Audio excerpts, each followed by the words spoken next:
ఓం నమ శివాయ. చివరికి అంతా బూడిదే. ఎందుకు ఈ మాయ? చెప్తాను విను.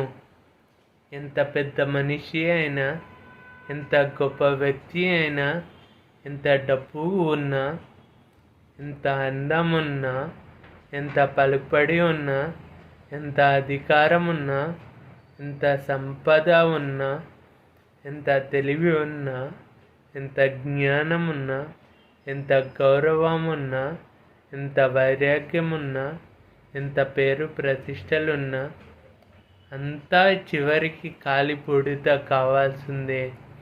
ఎందుకు ఈ పొగరు, గర్వం, అహంకారం, శివుడు ఆడిస్తున్న మాయ. అందుకే తమిళనాడులోని దేవాలయాల్లో ప్రసాదంగా విభూతి మాత్రమే ఇస్తారు, కానీ వేరేది ఇవ్వరు. ఎవరైతే 3 రేఖలుగా విభూతి ధారణ చేస్తారో వారికి డబ్బు, సంపద, కీర్తి, శాంతి అంతా శివుడి అనుగ్రహం వల్లనే కలుగుతుంది. జై శ్రీరామ్. Bye friends.